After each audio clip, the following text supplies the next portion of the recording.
Comme de coutume, la commémoration de la Toussaint de la ville océane n'a pas dérogé à la tradition dès les premières heures de la matinée. À la faveur de cette date, quelques personnes ont effectué timidement le déplacement aux différents cimetières de la ville, notamment à Monkamba, Vundoulou et autres, pour se recueillir sur les tombes de leurs défunts. En marge de ce rendez-vous de mémoire, le secrétaire général de la préfecture de Pointe-Noire, à ses côtés le corps constitué, a procédé au dépôt d'une gerbe de fleurs.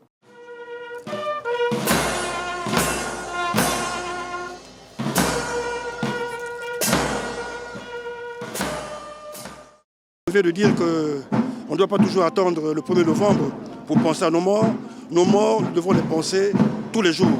Donc les cimetières devaient être assainis, les gerbes de fleurs devaient être déposées à n'importe quel instant. Ceci pour avoir la mémoire de nos défunts parents qui sont partis. Ils étaient comme nous, demain après-demain, nous serons également comme eux. C'est une timidité observée dans ces différents cimetières de la ville de Pointe-Noire. Triste réalité pour certaines personnes qui se rappellent des années où les Pontenegrais prenaient massivement part à cette célébration.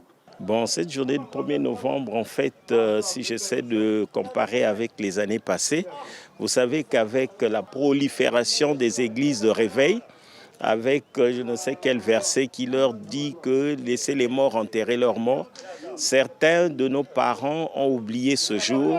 En fait, c'est une journée qui est réservée pour que nous ayons une pensée pieuse à ceux qui nous ont quittés et que ça serait vraiment une bonne action que de venir nettoyer ces tombes et que ces lieux soient propres. Ce rendez-vous des mémoires a été une occasion pour les pouvoirs publics de rendre hommage aux disparus et pour ces familles de nettoyer et déposer des gerbes de fleurs sur les tombes de leurs proches qui ont été rappelés à Dieu.